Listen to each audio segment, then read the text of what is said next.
Yes, people, welcome back to another live. We're discussing Manchester United, Erik Ten Hag, INEOS, and all the sorts. I got stay with me again today to discuss this dross. How you doing, bro? Same old, man. It feels like every single week we're saying the same thing. Is this the end for Ten Hag? How much more can this go on? Yet every single time, the standards are so low, but they keep on disappointing. They keep on going lower.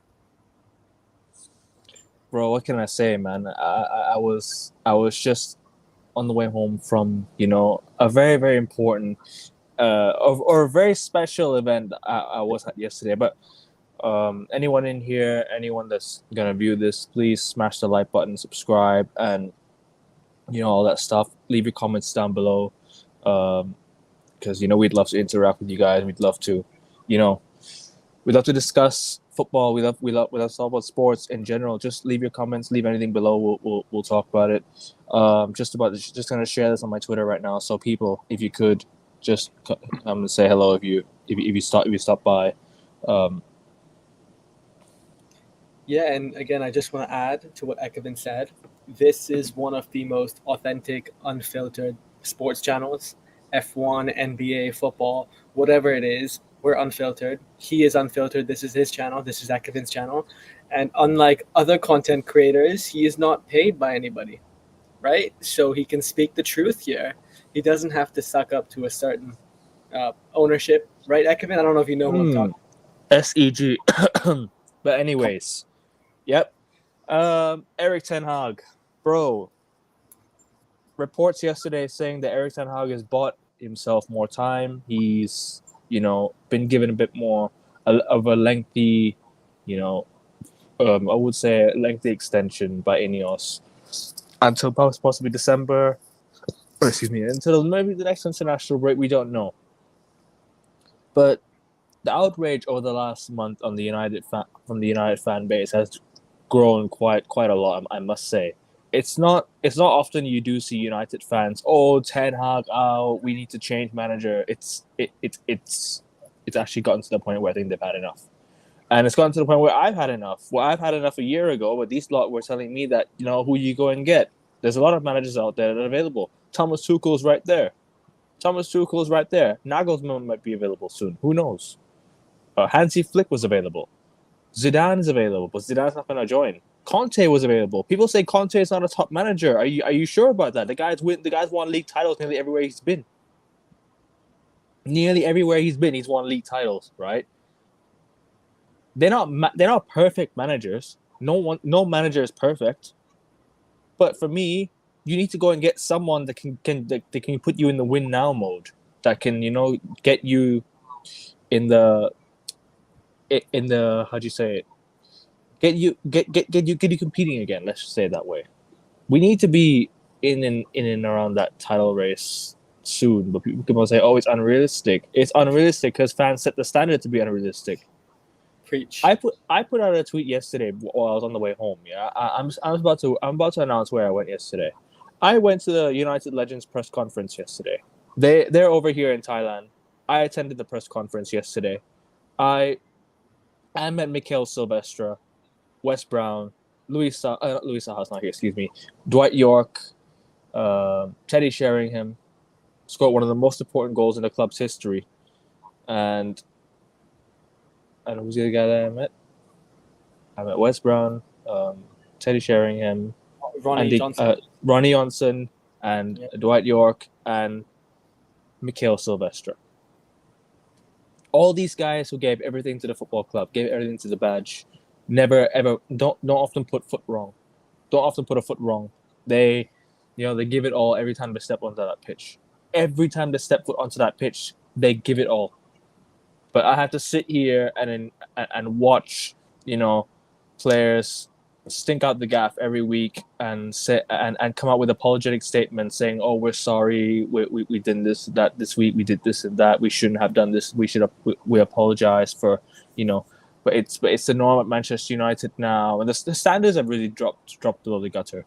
But bro, I just want to know your thoughts, man, on this, Ineos, because for me, he should have been sacked a long time ago. But I want to know your whole stance on everything.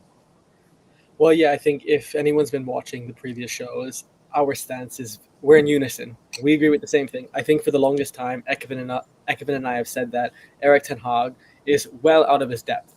And I don't even think it's close. Like I said, football is a game about results. The currency of football is results, especially for a club like Man United. The currency is trophies. So by that metric, you'll be like, hey, Erik Ten Hag has won 2 trophies, the FA Cup and the Carabao Cup. But you have to remember, we're Man United. Okay, with all due respect, we're not a mid-table club. We're not Tottenham. We're not Arsenal. We're Man United, right? We're the best of the best. Arsenal are a mid-table club, but okay. No. I mean, in terms of winning trophies, right? I've Right. seen Arsenal fans celebrate the FA Cup and the Carabao Cup, but that's not where we belong. We belong with the best of the best, the biggest of the biggest, the Champions League, the Premier League. So going back Right. to my point here, with the amount of revenue that we generate as a club annually, and with the amount that's invested in Erik Ten Hag, there has been more invested in Erik Ten Hag.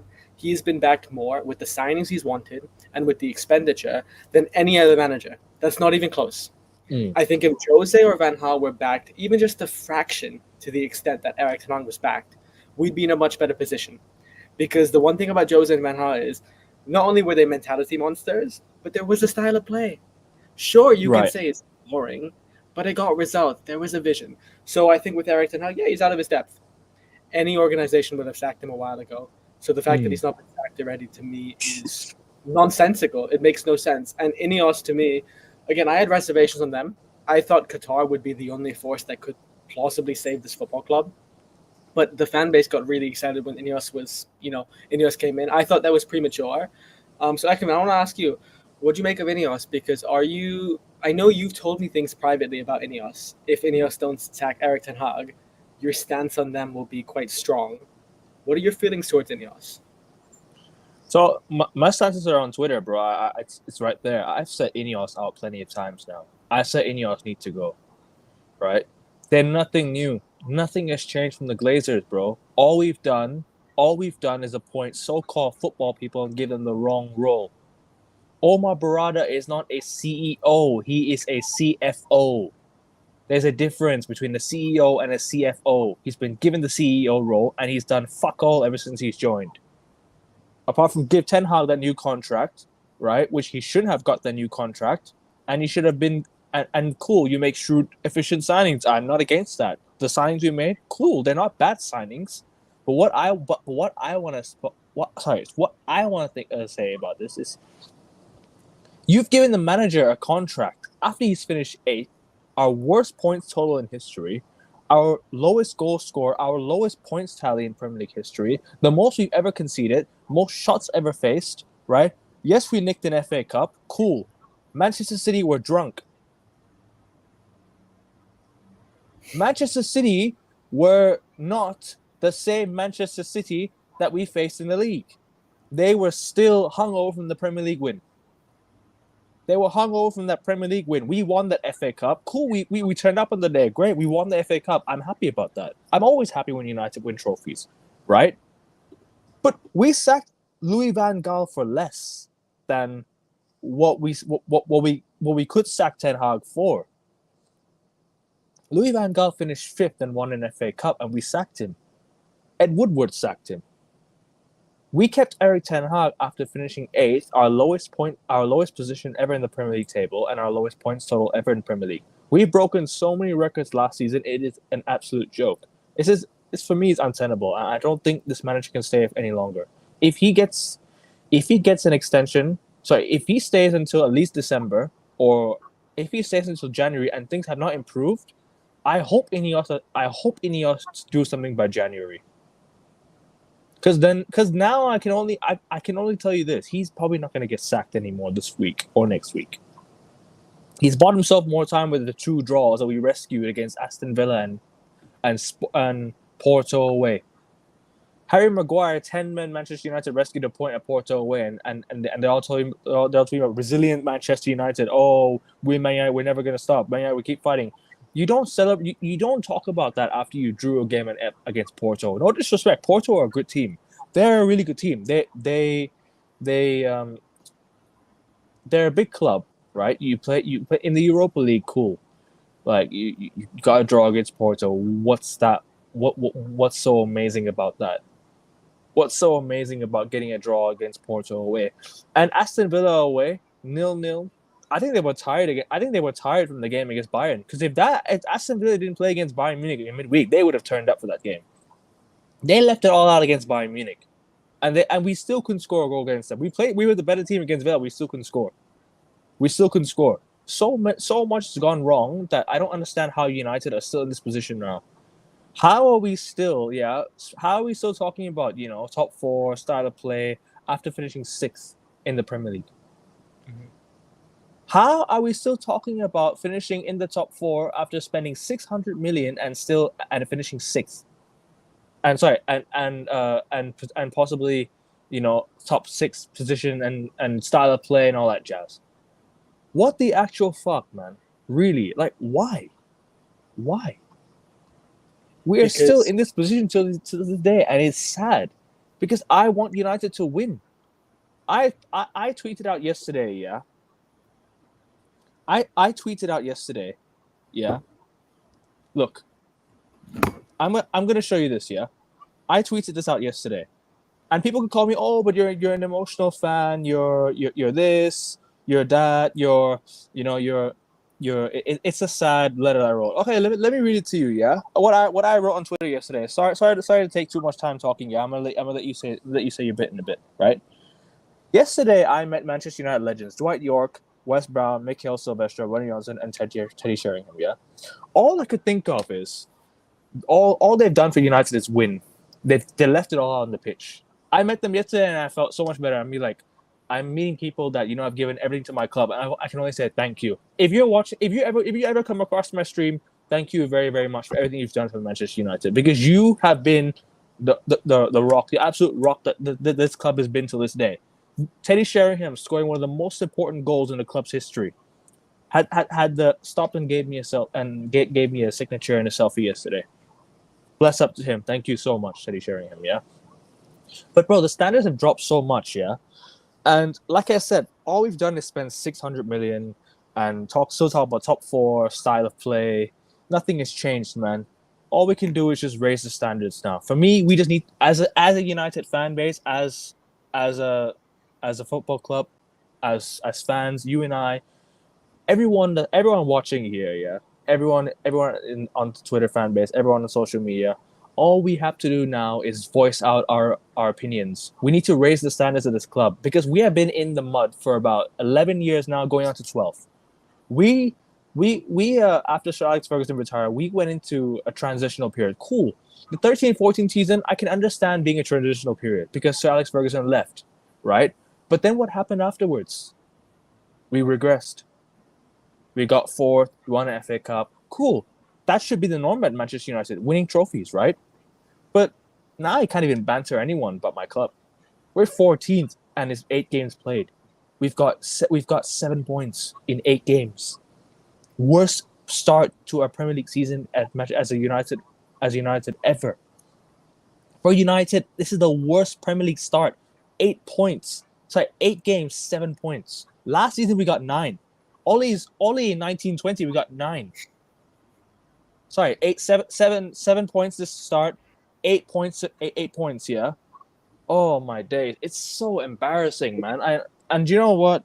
Mm-hmm. I'm gonna let you, just say everything I need to say, because man, this is sad. Look, I couldn't agree or echo more of what you just said, because I completely agree with everything you said, and the fact that Ollie's tenure. Think about the results we've had. 5-0 loss to Liverpool. We got battered so many times under Ollie. That should have been rock bottom. After that, the club should have realized, no more. We can't take no more. This is punishment. This is ridiculous. Yet somehow, every single match day, we get worse and worse, a low that we don't even think is possible. This club manages to do. My point here is, I'm going to make a very controversial claim, because I agree with everything you say. I'm not going to relay it. No. Go for it. I actually think if INEOS weren't in control, and if it was still the Glazers, Erik Ten Hag would be sacked.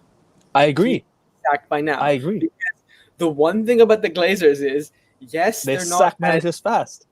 Yeah, yes, they're not as knowledgeable from a competitive standpoint, but commercially, from a capital standpoint, they move quickly. Like you just said, Mm. Ekavin. I think they would have They sacked do. him at the end of last season. They would have been like, thank you so much for the FA Cup. Bye-bye. Just Out. so just a disclaimer to everyone: we're not praising the Glazers here. We both hate the Glazers as much as everyone does that's watching. Yeah, any United fan that's watching, we all hate the Glazers. Yeah, but Yes.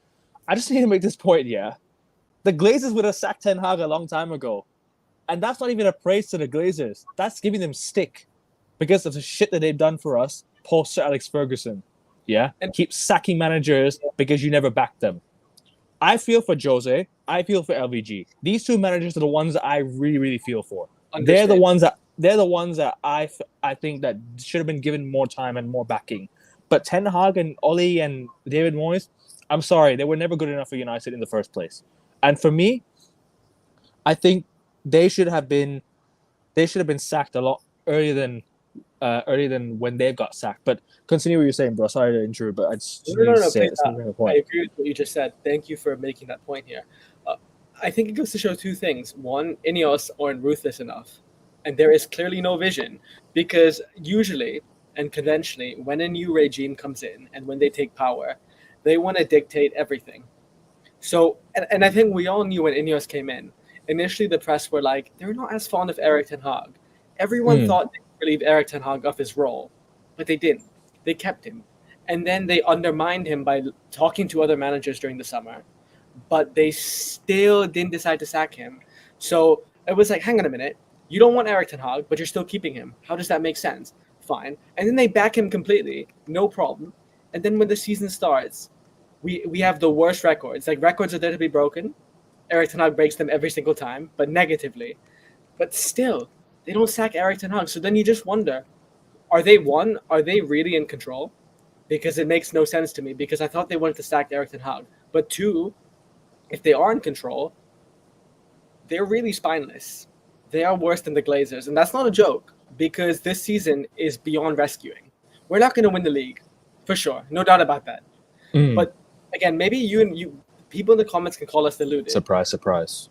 So, exactly. But I think, again, Ekifin and I, we both hold United to the utmost standards. We think of ourselves as the best of the best, the biggest of the biggest. And United should only be contending for the league, right? With the input and the output we generate and invest in. So this season's already a write-off. Then you just have to wonder to yourself, are INEOS really it? Or have we, again, been robbed? Have we been mugged? Because at the moment, I just don't see any vision. I don't see any philosophy. I don't see any structure. And this club at the moment is going to go down to a downward spiral.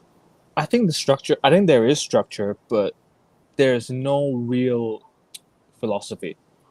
I think the structure is there. I think the football people are there, but like I said before, there's no real like standard.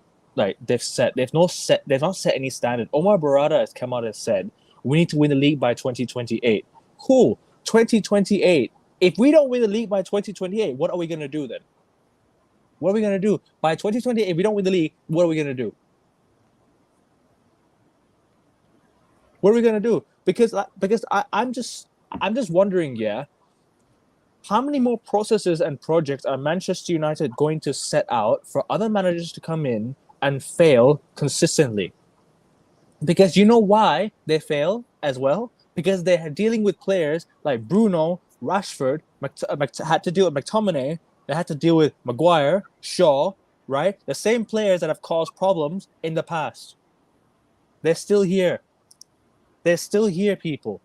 We're not going to win the league in the next 10 years. I completely agree with you, Shivan. Because you know why? Because we're still going to hand out contracts and accept mediocrity after winning, after Rashford scoring 42 goals, purple patch player. What does he do the next year? Just nothing, right? What do we do after that? What does he do?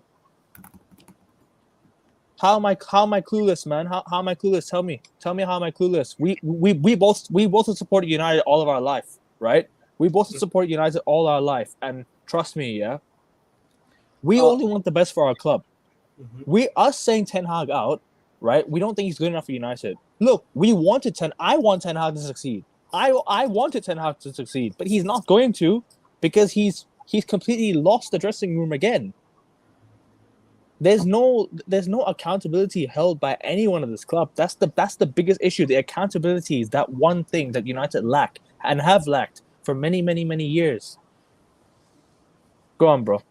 Yeah, I mean, look, I want to address Cameron Vaziri's comment because I think it's, again, with the amount United generate every single year, annually, how much we generate, and with the amount the club has invested in Erik Ten Hag and the output we've received, the worst ever finish in our Premier League history, some of Right. the most embarrassing results from a European standpoint, I don't understand how he can remain in a job.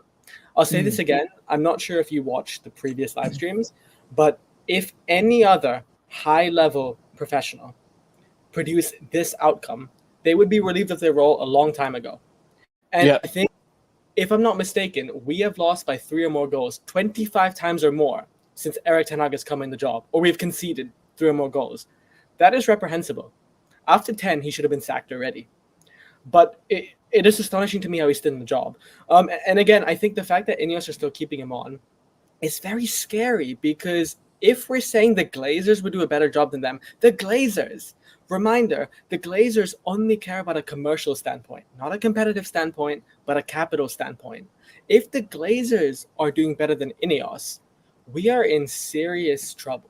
We're in serious shit at the moment because this club, I don't see any vision. And let's say hypothetically, right, Erik Ten Hag continues to underperform, and that's an understatement. We get Yeah. humiliated in Europe.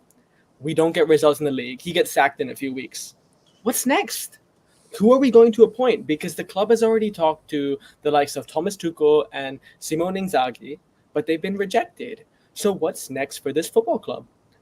I don't understand. Is it Ruud van Nistelrooy? But then you say Ruud van Nistelrooy, and then it's like, is he really right? Because that's Ole Gunnar Solskjaer 2.0 in my brain.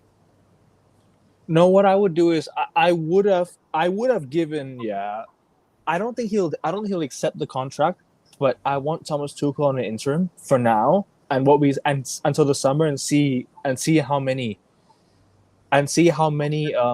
managers are available. How many top managers are available at the time, right? Because we don't have many, there wasn't many managers available last summer. I agree, but Hansi Flick was available. Nagelsmann was available before he went to Germany. Nagelsmann was available, right? There were managers available, but United just didn't want to go in for them because they wanted to take a punt on Ten Hag, right? And look, after the first year, I could kind of accept, okay, you get third, right?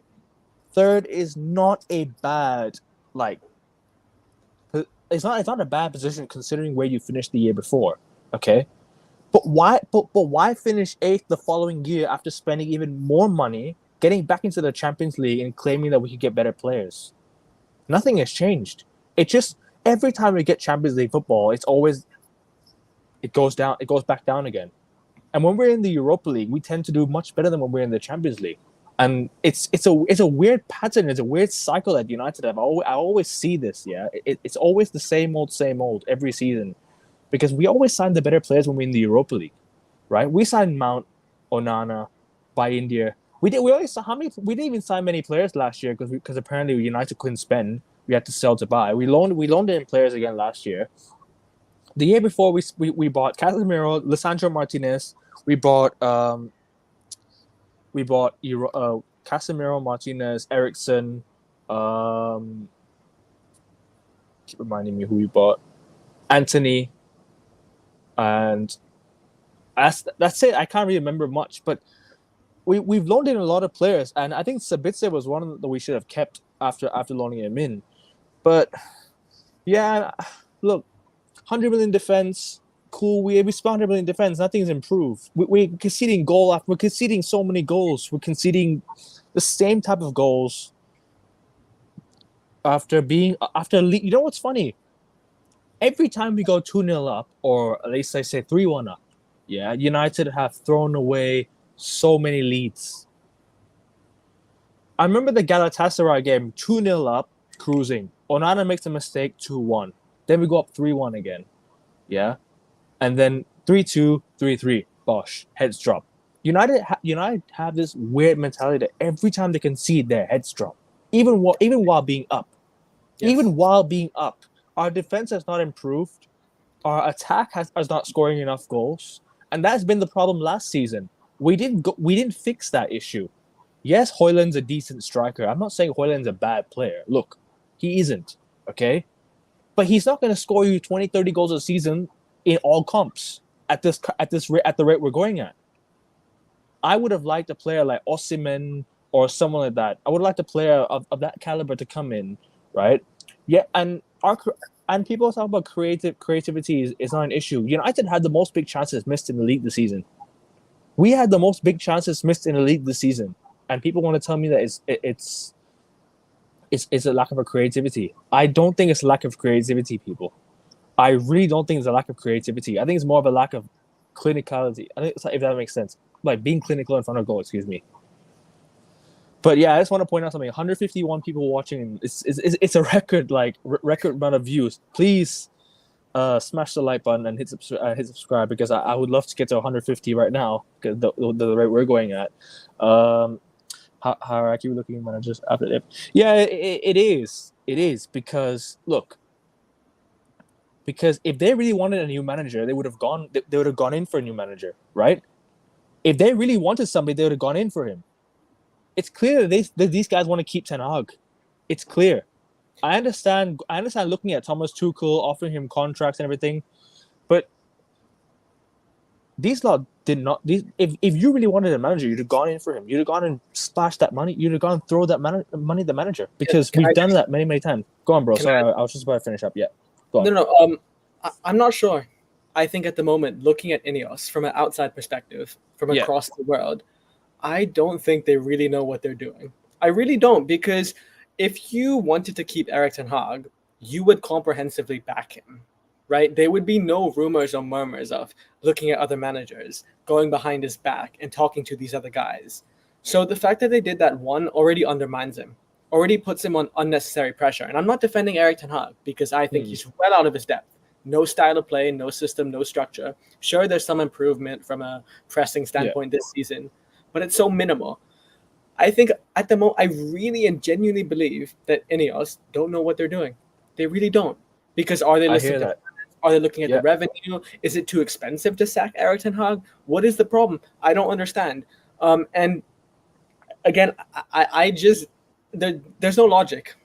There's no logic to United. And I thought, looking at the Glazers, I said, hey, okay, fine. Maybe they're more interested in their own interests, generating revenue.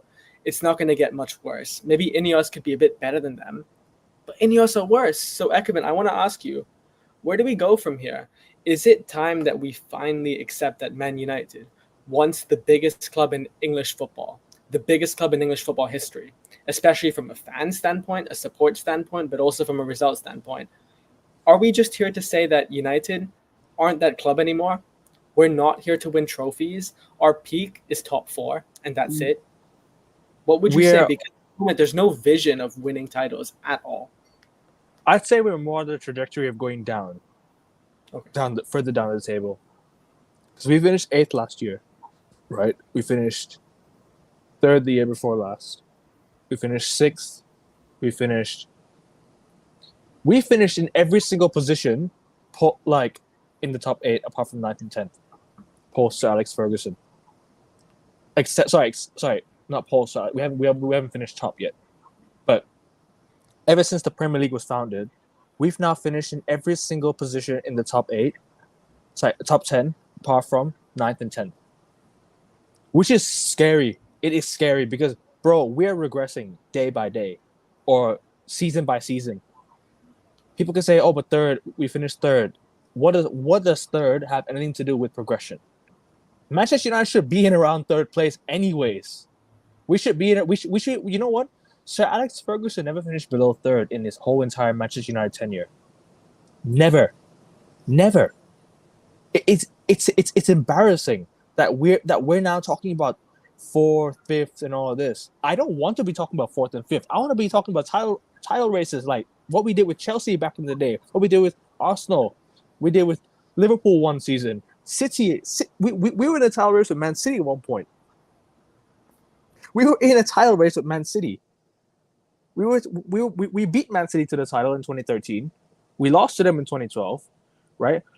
But it's just every year now. I'm here talking about we need a new manager. I'm tired of it.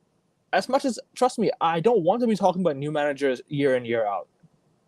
But if a manager is not doing his job properly, then I have to call it out. I can't just sit here and say the manager's doing a good job. He's unlucky with this and that. I have to call things out. I have to say things as it is. We're not on the right trajectory at the moment. We're in a mess that, I don't think anyone can fix at this rate. It's a mess that, no manager can come in and solve. It's massive issues at the club that just can never be. It's a mystery that cannot be unsolved with Manchester United. It can't be solved. It's a mystery that's never been solved with United post Sir Alex Ferguson. And one thing I just had to say, post Sir Alex, there's never ever been a succession plan.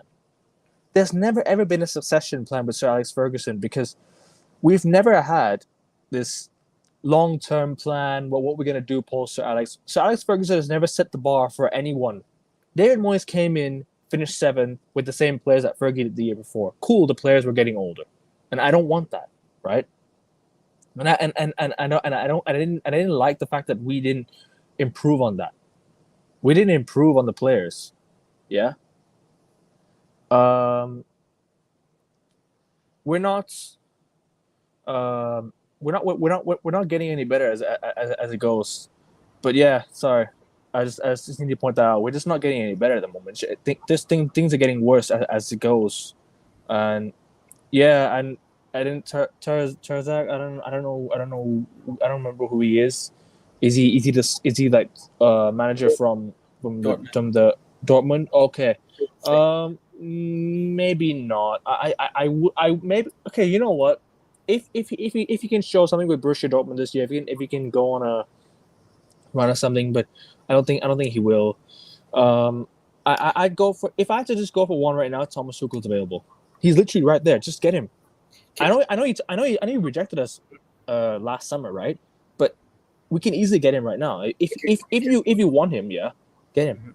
But yeah, continue. Sorry, bro. Can I just say something? I like Tuchel. I think he's a good manager, very pragmatic, but he gets results. My issue is I would say forget the manager entirely. Forget the manager. Because it's about the system and the philosophy. If we don't have a philosophy, if we don't have a structure, it doesn't matter who the manager is. It can be Pep Guardiola, for God's sake. But it doesn't matter. There's only so much you can do. It's like a president or a prime minister. I said this last stream. I'm going to repeat it again.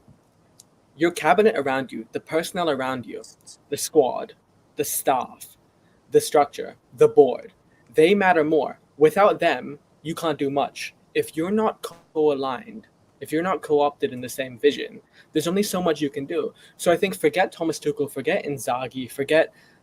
I like the shout, by the way. Shivan, I like the shout. I think it's a very good shout. But I would say before that, we just need to understand where we are as a football club. What is our objective? And we need to have quantifiable, verifiable, and justifiable objectives. And if we don't, there's not going to be much progress, let alone success. And progress is a word I hate to use because we're Man United. Trust the process is redundant. Like that's for clubs that are mid-table. We should be winning every single day. But I think at this point here, we just have to realize that, again, we don't have the means, we don't have the brains, we don't have the bronze that are able to contend with City and Arsenal. And we just have to work ourselves back up. And once we work ourselves back up under a proper vision, then we should start contending for trophies consistently. I just think the vision, you have to nail the vision before you make that next appointment. And if you don't, we're just going to make signings that don't mesh with the next manager system. There's going to be a perpetual cycle of, hey, let's hire you for 2 seasons. Maybe you get a cup trophy in season 1, then season 2 we sack you. Then the next season, that former manager's players, he doesn't suit the next manager's system. So I think above all, just understand philosophy, vision, and system, and then we can work from there. We now have the worst ever Premier League finish, most ever losses in a Premier League season, 13, right? Manchester United hadn't lost 13 games by Christmas until 1930 since Erik Ten Hag. Ended the season with a minus goal difference. United hadn't gone 4 games in a row without scoring since 1992 until Erik Ten Hag. Manchester United hadn't finished bottom of the Champions League group since 2006 until Erik Ten Hag. Manchester United hadn't lost back-to-back games to West Ham since 2007 until Erik Ten Hag. 2007 until Erik Ten Hag. No Manchester United manager has conceded 20 goals to Liverpool City in their first 7 games against them since Alfred Alba in 1800s until Erik Ten Hag. This is actually a crazy stat, by the way. I just read out. We've conceded 20 goals to Liverpool and City in the first 7 games since the 1800s. People, this is mental. It's literally what I'm reading right now. Yeah, these stats are absolutely embarrassing, bro. Manchester United had never finished with as few as 5 points in the Champions League group stages in the competition's history until Erik Ten Hag. Also, I have to point out one thing. No Turkish club has ever won on English soil until Erik Ten Hag. That is not on. I don't think it's on here. We hadn't won a game we hadn't won. How'd you say it? We hadn't beaten. We didn't even beat a Turkish team last season. We didn't even beat Galatasaray last season. Point that out. We conceded 6 goals against them in 2 games. 6 goals in 2 games against Galatasaray. 3 at Old Trafford. 3 in Turkey. This is absolutely mental, bro. No English club has ever conceded 15 goals in the Champions League group stages in the competition's history until Erik Ten Hag, right? Man United had never lost 4 of 6 Champions League group stages games in the club's history, or in the competition's history until Erik Ten Hag. United had never failed to keep a clean sheet in the 5 or 6 Champions League group stage games until Erik Ten Hag. This is crazy, yeah? Bournemouth had never won at Old Trafford until Erik Ten Hag. They beat us 3-0 last season. 3-0 at Old Trafford. 3-0 at Old Trafford last season. We didn't even score. Right? Against Bournemouth at home. United had never lost 12 of the 23 opening home. Excuse me. Let me just read this again. United had never lost 12 of the 13 of the 23 Premier League games until Erik Ten Hag, which is crazy. 12 of 23 games in the first. In the first 23 games of the season, we had never lost 12 games until Ten Hag. I could go on and on, bro. These records that he's broken are absolutely crazy, bro. It just goes to show, yeah. Not all of them is Ten Hag's fault, right? Some of them is not. Some of them are not his fault. I can probably name you a few that are not his fault. Some of the goals we conceded were embarrassing. That's not his fault. Some of the defenses made silly mistakes. Onana just made silly mistakes, right? But not just that. I've seen a level of regression in performances last season as well. Like the year before, yeah, I was seeing the whole team just balling out. Like Shaw was playing well, even though I don't rate Luke Shaw, he was playing well. Rashford was on a great run of form, right? Anthony was doing okay. I'm not gonna say he's great, but he did okay. Sancho was doing okay. Players just regressed last season. He's thrown a lot of players under the bus. He's scapegoated a few players. He's been players he's not really supposed to bin. I'm not gonna mention the names, because if I mention them, bro, trust me, it's gonna cause outrage. Don't think he should have been Ronaldo. Don't think he should have been De Gea. Don't think he should have been Sancho. De Gea, okay, I can kind of understand binning De Gea because he was at the end of his contract. He'd been here for a long time, but we should have gone for a much better keeper. We should have gone for a much better goalkeeper than Onana for me. But go on, bro. You continue from here. I mean, no, I think you mentioned Onana is at fault or culpable for some of those horrific and horrendous losses. I would say Ten Hag made the decision to remove De Gea. So that ultimately falls back on Erik Ten Hag's shoulders. I mean, again, I just think, looking at the comments, Siobhan says, you either sack Ten Hag now or till the end of the season. Siobhan says, I think it right now is the best opportunity to sack him. I agree. I completely agree. Because at least whoever you get, they can establish an identity by the end of the season. And come next season, hopefully, they can be backed with their own signings, under their own system, and we can contend for something quantifiable. I hope. But if we don't sack Ten Hag soon, next season's going to come to waste as well. I agree. Because a manager is not a miracle worker, right? A manager needs time. A manager needs to understand what the club is at, where the club is at, and who they can appoint that can actually fix the football club. especially a club like Mm. Man United, where the pressure is undoubtedly at highest level. No football club in England is this much under this much scrutiny. So I think with United, we need to sack him ASAP. And if we don't sack him ASAP, this club is going to be in a real problem. So again, I look at the fixtures, Ekavin. I want to ask you a question. Do you think he gets sacked soon? Because I do. I look at the fixtures, I see one potential matchup that I think would be so poetic and so nice for him to get sacked at. Again, we both want, let me make this clear, we both want United to win. We're United supporters through and through. But wouldn't it be poetic and ironic if he got sacked to Fenerbahce? Because the manager, Fenerbahce's manager, last time I checked, I don't think he's sacked yet, is Jose, who I think is manager yeah. for Alex. So I don't know. What do you think? When do you think Erik Ten Hag gets sacked? Because I think it's a matter of when, not if. And I've said this for a year, but I still stand by it. I'm sure everyone thought he was going to get sacked by this week. Yeah. Or at least some thought maybe he was going to get an extension, or not an extension, but a lengthier stay at United this season, because Ole Gunnar Solskjaer got sacked by November. We got sacked. We sacked Ole by November, or late October. I can't remember when. It was after the Watford game where we lost 4-1. And it took a 3-0 loss at home to Spurs. It took a 3-0 loss at home to Spurs for the fans to actually realize this manager is not good enough. Because before that, I was seeing a lot of Ten Hag prop. After the game, I was seeing a lot of criticism for Ten Hag, and rightly so, because the guy didn't do his job properly. If you don't do your job properly, you're sacked.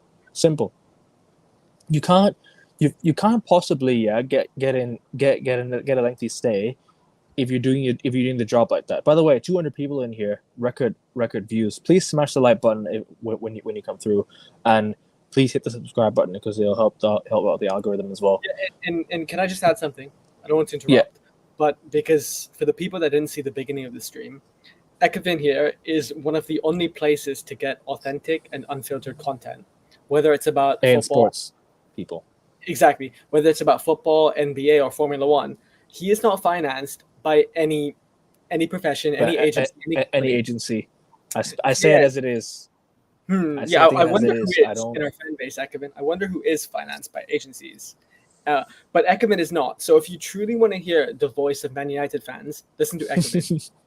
That's what I would say.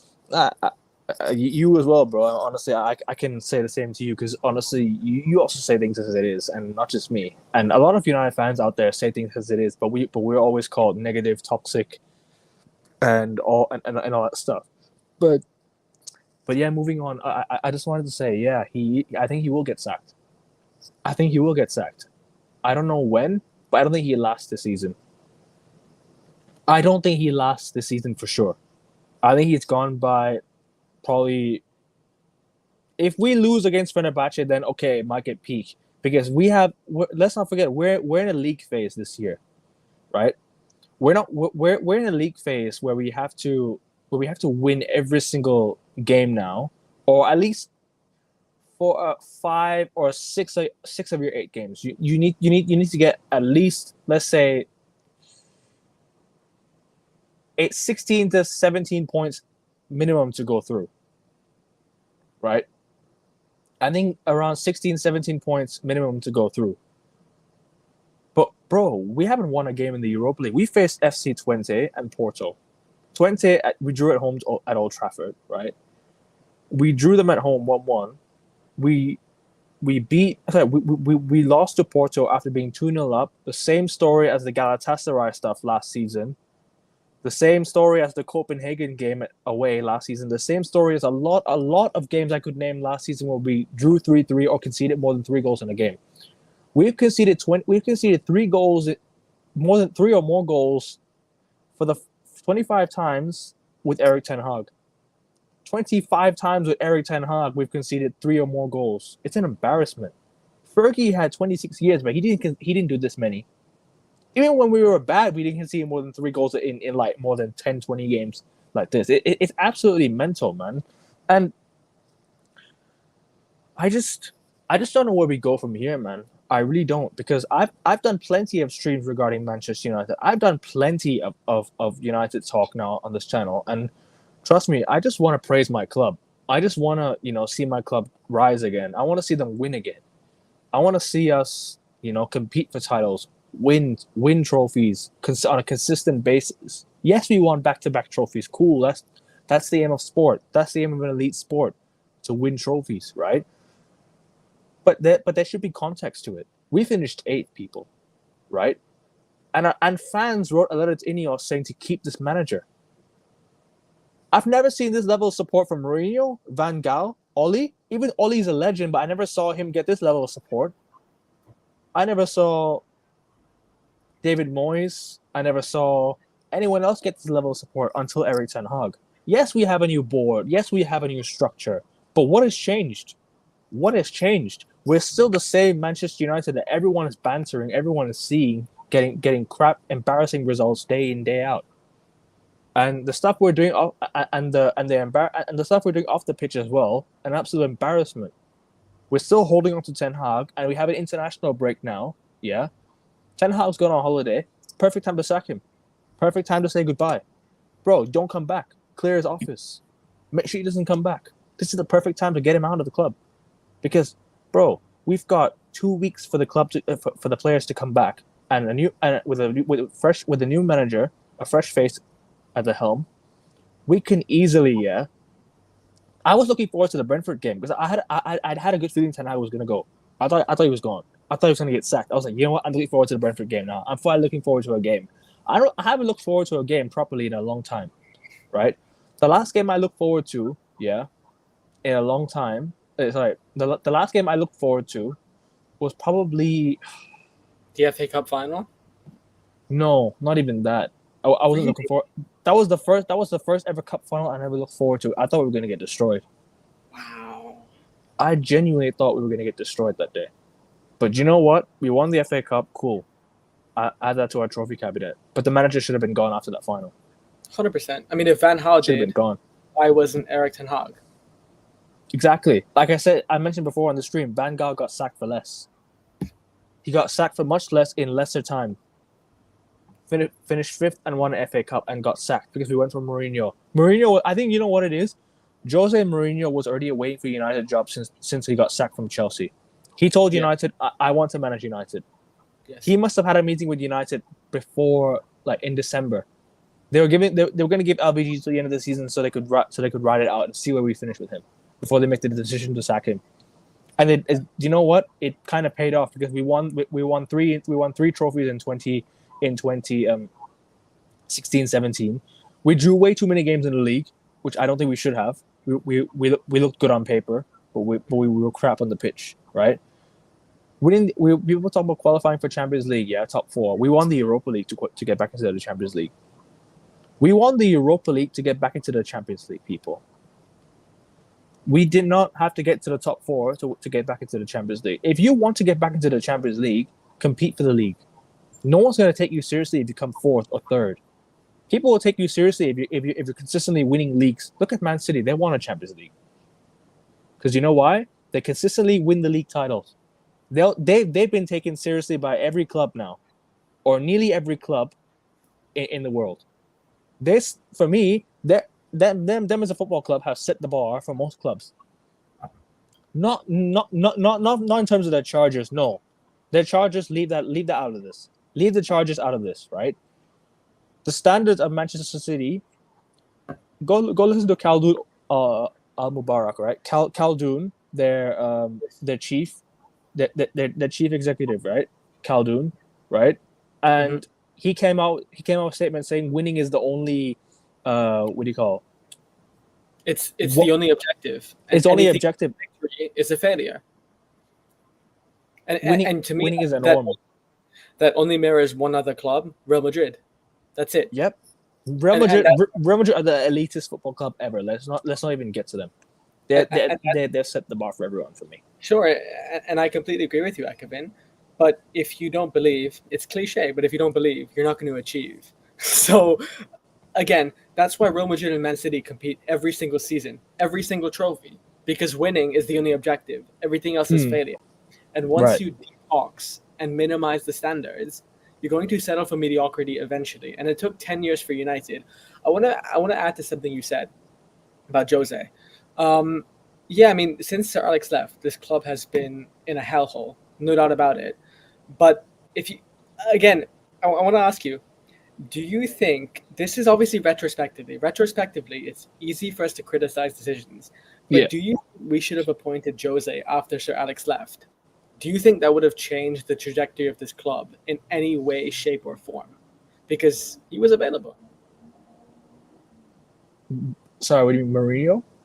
Yeah, Jose. Because after Sir Alex obviously retired, Yeah. and Sir Alex, for people who don't know, in 2001, Sir Alex was one of the biggest reasons that the Glazers came to Man United. Yeah. Because Sir Alex was a big shareholder in horse riding, and the Glazers invested in his team. So he got the Glazers to come to Man United then, and ever since then, they only increased their shares until they became major. That's the worst thing Fergie's ever done for our club. Let's not even talk about when he first joined and what he was doing back in the day. We were not winning games. That's not the worst thing he's done. The worst thing he's done is bring the Glazers to the club, and I you know what? I love Sir Alex, but I can't forgive him for that. I absolutely cannot forgive the guy for that. It's an absolute embarrassment of what he did. And you know what? Sir Alex Ferguson did not have it. Like I mentioned on the stream before, Sir Alex did not have a succession plan for any other managers to succeed. He did not set the bar for anyone. In 2013, we went for David Moyes after Sir Alex Ferguson retired, right? We went for David Moyes, and for me, I think the board should have gone for Mourinho or Pep at the time when they both were available. Either one of them two would have come in and solved a lot of the issues at United. If you had given Pep the long-term plan or Mourinho the long-term plan, Mourinho's not a long-term coach anyway, right? Pep is more of a long-term coach than Mourinho.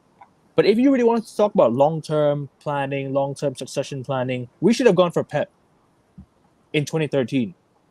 We should have gone for Pep at the time. I know he was going to Bayern already, right? But we could have tried to ask him.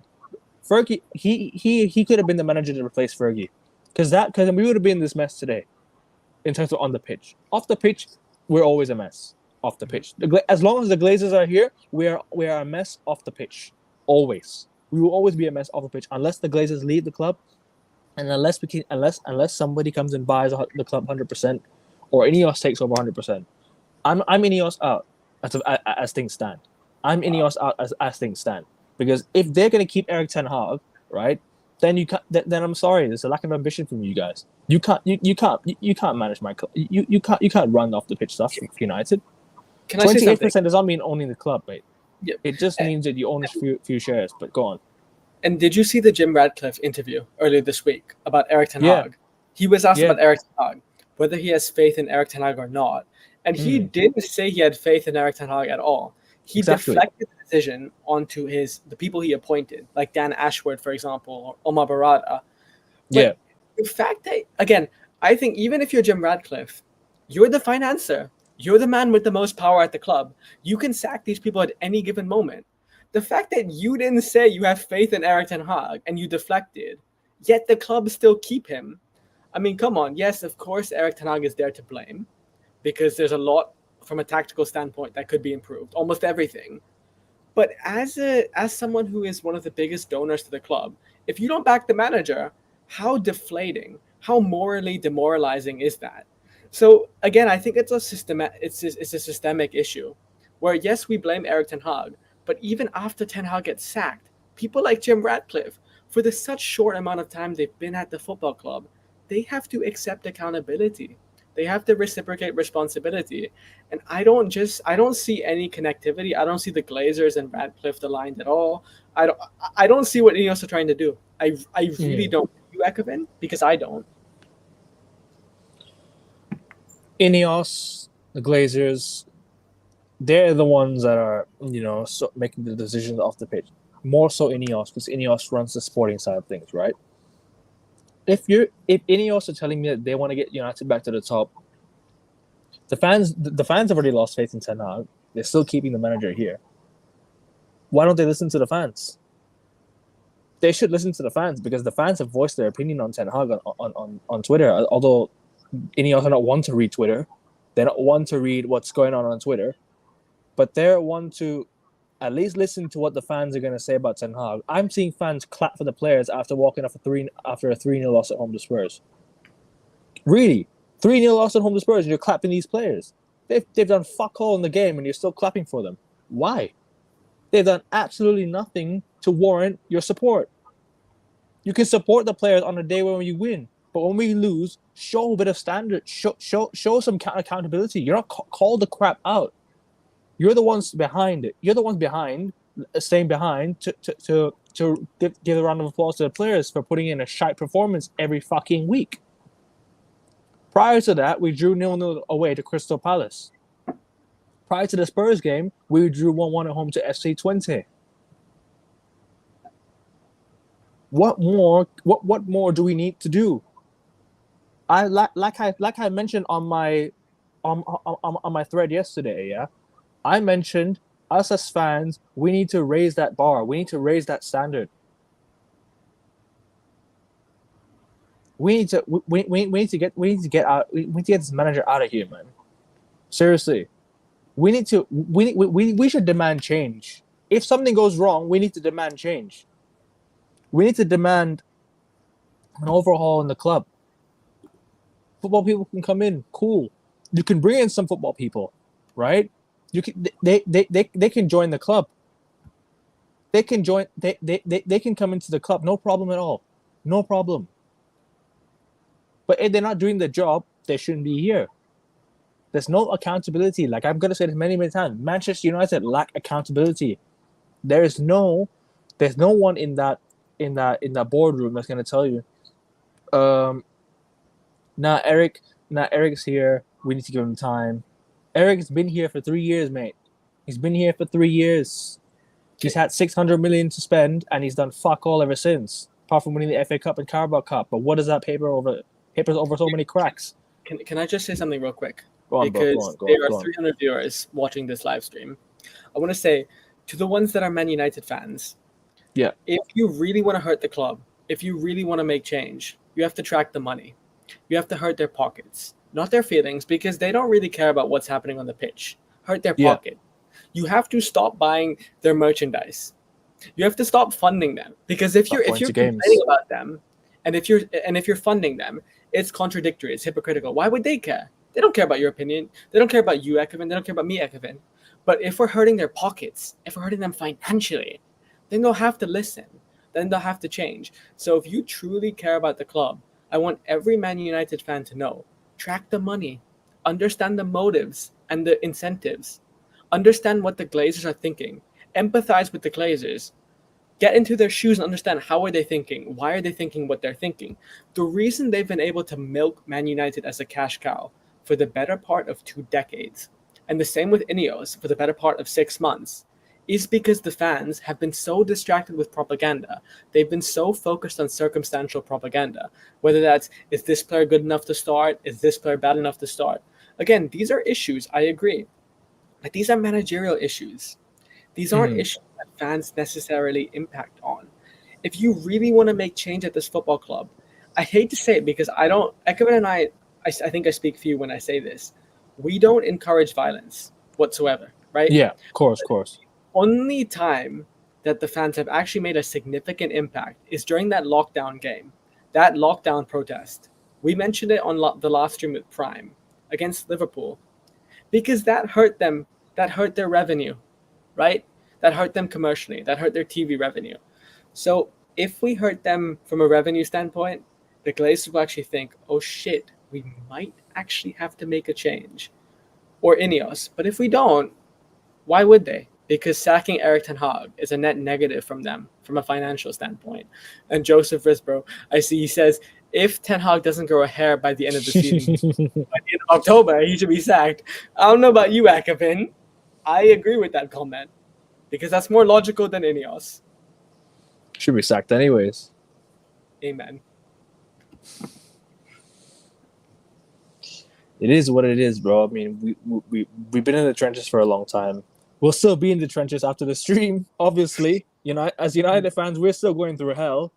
Anyone enjoying this, of course you will smash the like button, people, and hit the subscribe button, because obviously this record breaking view as for my stream, because I've not had this many views on a stream in ever.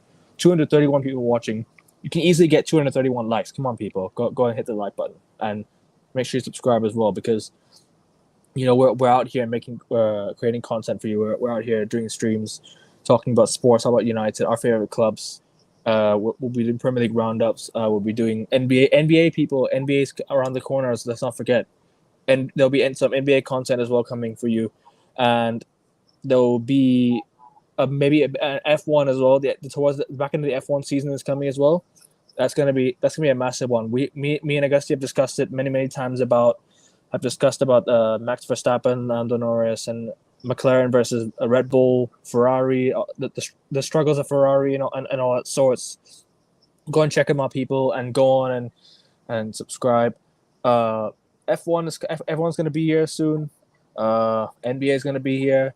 We might do a bit of NFL content if there's any NFL streamers out there. If anyone wants to collab, let me know. Obviously, because the NFL season is getting really interesting. Obviously, with the Bengals 1-4, the Chiefs unbeaten, the Vikings unbeaten as well. But yeah, go on, bro. Yeah, I just want to say, because Ekevin, you're such a diverse channel in terms of thought.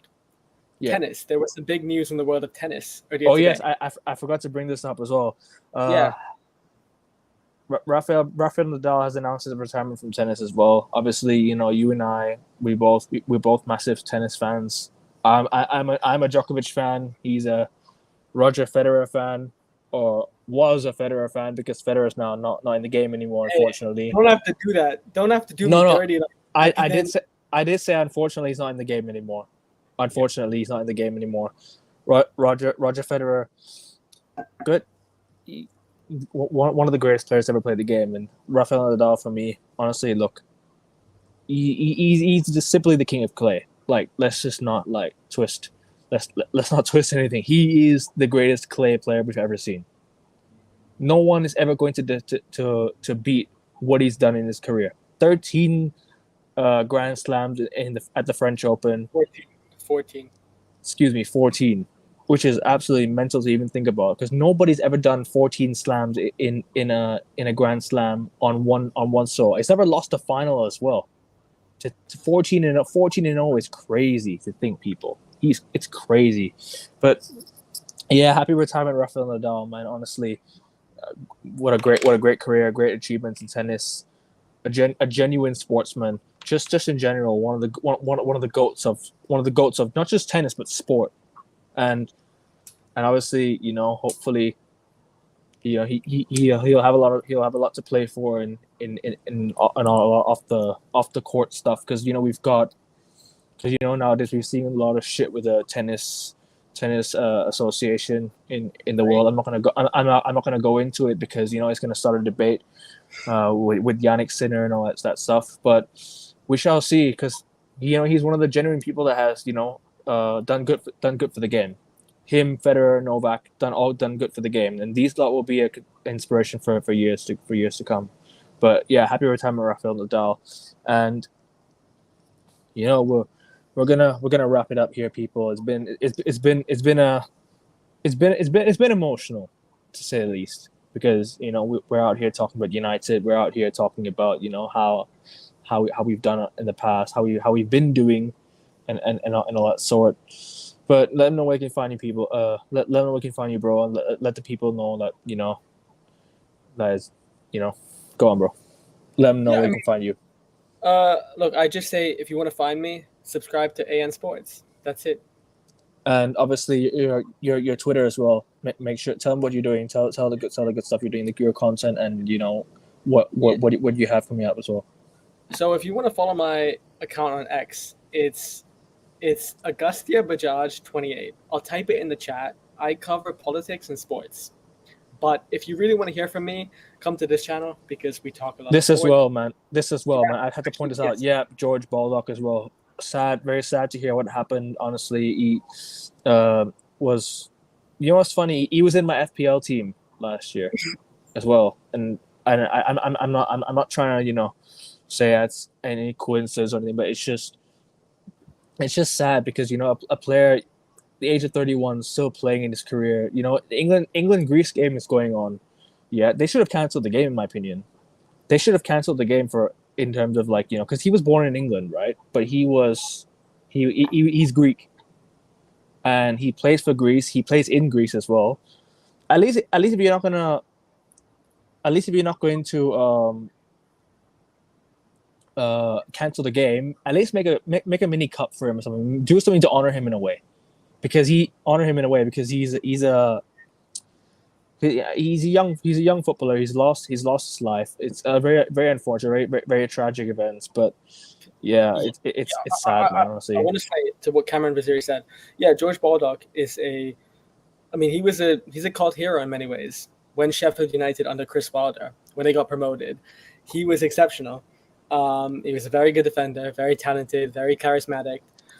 It's such a shame to see that an innocent, beautiful, brilliant life gets taken that early. Our thoughts and prayers from AN Sports go out to him and to his family, to his friends, and his impact will definitely be remembered because he was a very good footballer. And if you make it to the Premier League, regardless of what club you're at, you've achieved the dream. it's a privilege. It's a privilege to play in the Premier League. You don't get that many privileges in life, people. So yeah, I think again we should. It's an honor that we got to watch George Baldock, and he was a great player. And I think thoughts and prayers go out to his family and friends. Regardless of what we think of him as a footballer, right? Losing your life at 31 and still playing professional football like this is sad. And thoughts and prayers go out to his family, his friends, and everyone affected by a loss. And honestly, things like this, in life, it's never nice to go through. But yeah, people are gonna wrap it up here. Obviously, there's 240 people in the building. Please hit the like button, subscribe, and make sure you share it with across socials so we can increase the algorithm if that makes sense. We can improve the algorithm of the channel. And any thoughts in the comments, please leave them below. I'll be responding. I'll be reading the comments as well, and there'll be clips of. Go on, bro. Sorry. Joseph Risbro, Ekman, can you read the comment out? I've been laughing at that comment. I'm not gonna get into it, bro. No. I'm not gonna try and get demonetized if the day I get monetized. So he's talking about TikTok, so. Yeah, no worries. Nobody gives a shit for that bald fraud, man. Fuck off, Ten Hag, man. Anyways, you said it. I agree. But yeah, is that's been us from today, and obviously we'll be back more with some streams later on in the week. I'll be uploading some clips from the stream as well. So please do check them out. Do hit the like button, subscribe, and all that sorts. And it's been us for another United rant. More will definitely be on the way. There'll be more on the way for sure. You and I both know this. There'll be more United rants on the way, but I hope we don't want it to. We don't want it to be, but there's gonna be more on the way. And hopefully Ten Hag does get sacked. Hopefully there'll be a U-turn and Ten Hag does get sacked. But anyways, it's been us, people. Thank you for watching. Subscribe, share, like. We're out. Ten Hag out. Glazes out. INEOS out. Laters. Peace.